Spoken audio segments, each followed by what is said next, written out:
ISIS, everybody thinks they're out of their minds, and they are, and the terrorists, and they are. But so many of these, I don't think a lot of people realize how educated some of these folks are and how smart they are in recruiting. How in God's name, I don't know, but we're going to find out. Let's chat now with Keith Davies, who's, boy, this man must be busy, and he sure accomplished. He's a humanitarian, an author, a terrorism expert, and director of Foreign for the Middle East Understanding and RescueChristians.org. Boy, Keith, you're busy, huh, buddy? Yeah, well, I'm not an author. I'm a publisher. I do write articles, but not books. I publish books, though. Well, whatever. I publish my partner's books, Walid Shubat, and many of your listeners may know who he is. Yeah, I'm sure they do. What is RescueChristians.org? What is that? The reason we started is because nobody we found in the United States, in the Christian community, were actually doing any work to save Christians' lives in terms of rescue work. They were making people aware. They were sending Bibles. They were doing stuff like that. There were leadership training, sending blankets, right, sending toothbrushes, sending food, but no one was actually willing to save anybody. So we started that, and this month we're going to have a record month. We're going to save 1,000 souls this month. From where? 1,000 people from slavery in Pakistan. If you think people in America are poor, you want to see these people that we save. Right? Pathetic, they literally, they live in shacks where there's no running water. They have to go to the bathroom outside. The places are filthy, right? And they work from 3 in the morning till 5 in the day, making bricks like the Hebrews did in the Bible. They make less than $70 a month if they're lucky, and they have a family of 7. They don't have enough money to feed themselves. They have to sell themselves into servitude because maybe one of their members of the family were very sick. They had to go to hospital. They had no money to pay for the care. If you go to a government hospital, if you have a serious illness, you might as well be dead. You're going to die. And they know they have to send them to private hospitals, so they borrow the money from these kiln owners, and now they're trapped for life. So because they charge exorbitant interest rates, they pay them so little they have to borrow more money just to pay for food, and they get trapped, right? And it's just heartbreaking what these people do to other people. It's just, so we go in, it's horrific. Pull them out of the places, and we house them. We get them new housing, and we get them a job. Where? I'm like, where? In Pakistan. We actually move them from one place in Pakistan to the other. Okay. And then we get them a job. We pay for their first month's rent and their security deposit. We pay for some food for a week or two. We pay for some pots and pans and silverware and some bedding. And because they have a good job now that pays a living wage, then they're on their own. And so we give them the fishing rod rather than the fish. That's what you have to do, though. Well, yeah, that's a conservative principle. That's the smart play. It's Right. like not to compare, but to compare. There's this women's organization that we help. It's called Wings, Women in Need Growing Stronger. These are women that are, domestic violence. Many of them have kids, no jobs, scared for their lives, et cetera, et cetera. This particular organization does something similar. They help them through it. They give them training. They help them find a job. They let them live, say, in a Wings housing, have you, but they don't enable them forever. And they get them their wings back, and they go and fly. And it's a beautiful thing. You're doing a beautiful thing like they are. And you see, I do believe, and I really do. I don't have much gray in my life. I do believe, there is, of course, good and evil. And you're doing a wonderfully beautiful, good thing. And ISIS is like evil. I mean, there's no question. Well, let me ask you, because you're on top of this.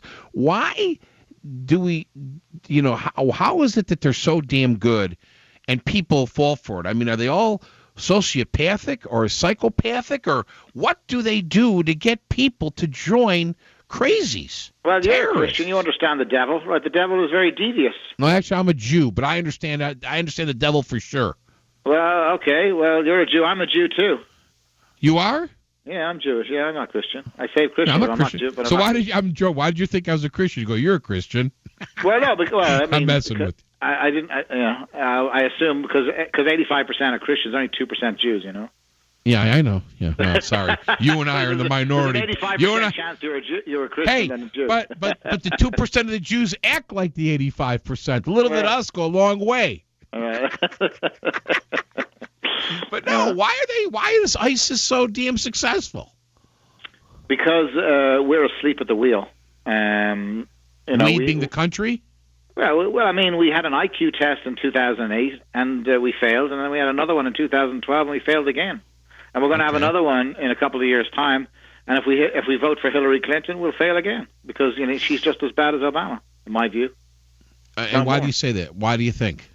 Well, if you read our website and you read the investigation reports that we do, she's in bed with the Muslim Brotherhood.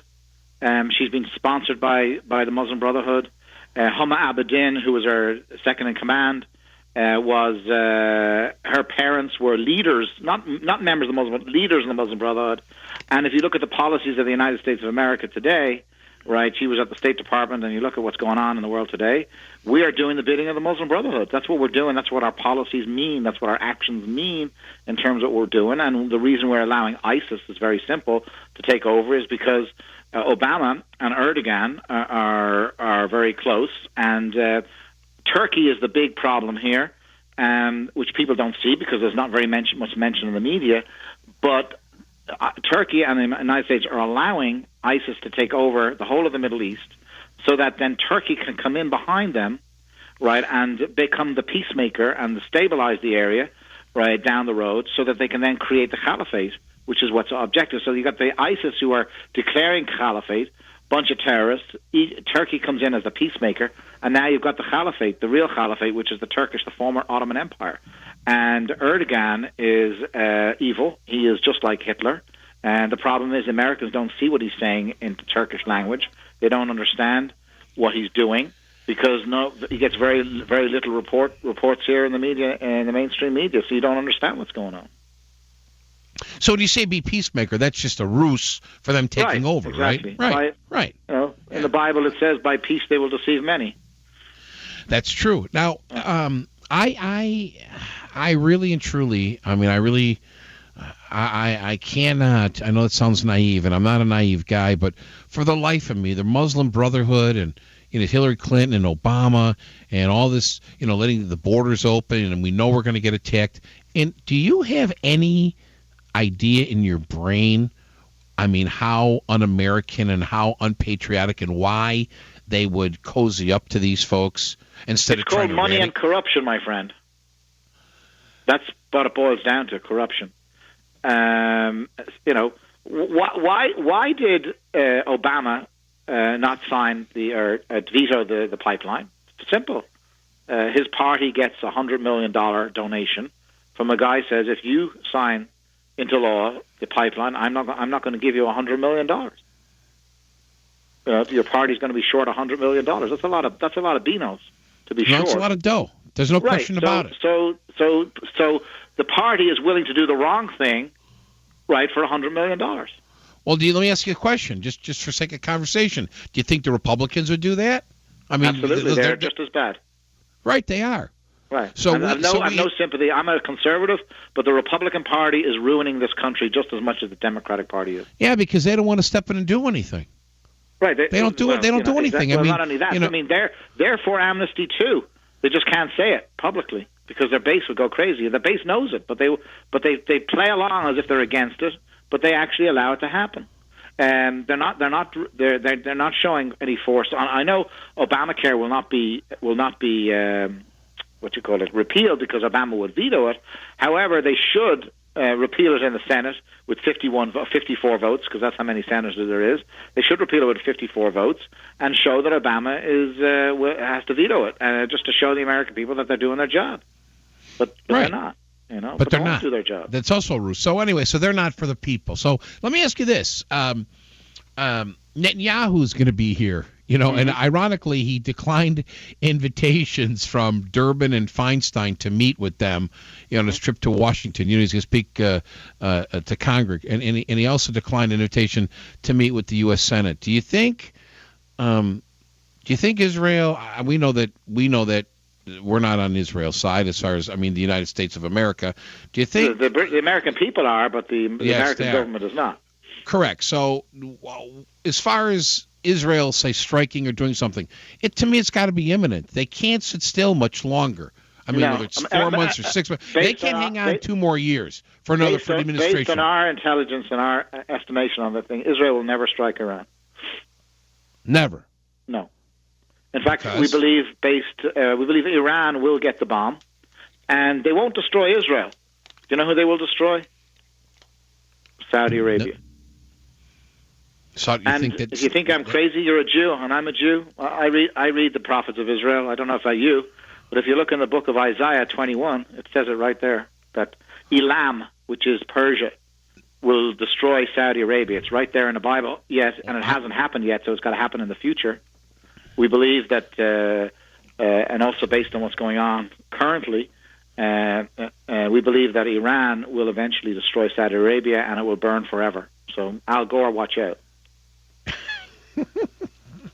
I don't know. I'm not as deeply versed as you are. No, I cannot. Most people don't know that, but because they don't read. But what, I mean, we base our views of the world. Not just. I mean, we do a lot of secular work and a lot of investigative journalism.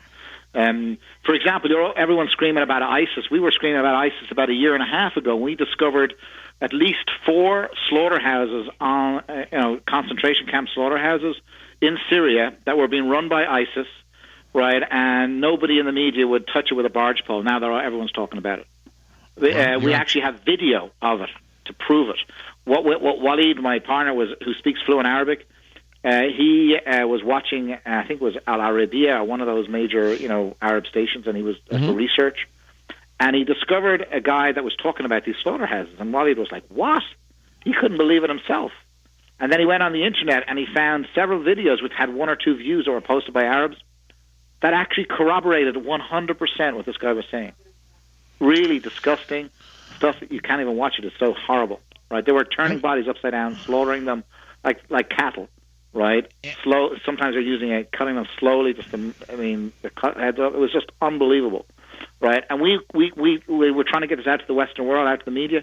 None of the media would take it except for Mark Levin. He did a half-hour segment on it on his show, right? And the rest of them wouldn't touch it. Couldn't get anyone to. There was a few smaller stations or a few Christian stations took it, but the mainstream media wouldn't touch it with a barge pole. Now it's everywhere. They're cutting heads off left, right, and center, and no one can get. And now it's all over the media, right? And still, our government in the United States won't do anything about it.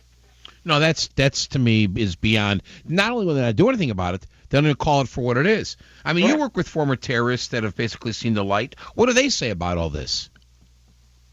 What do you mean in terms of about ISIS? Yeah. I mean, according to Waleed and research, what you're seeing ISIS do is what the Prophet Muhammad did. Right at the time of when the Islamic religion was being spread across the Middle East. If you look at the history, the largest Jewish communities in the Middle East used to be in Saudi Arabia, but they were driven out by Muhammad. The same way as the Christians, right, are being driven out of Iraq and Syria was the same thing that happened to the Jews in the 7th, 8th century. So it's history repeating itself. Right. I mean, if you look at the history of Islam. If you look at, most people don't know, you're Jewish, right, so you know about the Holocaust, but most people don't know that Hitler modeled the Holocaust on the Armenian genocide. He said it publicly as if they can get away with killing the Armenians, I can get away with killing the Jews. And if you look at what he did, he used cattle cars, starvation, forced marches, concentration camps, cattle cars. That is exactly what how the Armenians were killed by the Ottomans. The only difference that Hitler did was he added the gas chambers. Other than that, it was identical to how they murdered the Armenian Christians. And it was not 1.5 million.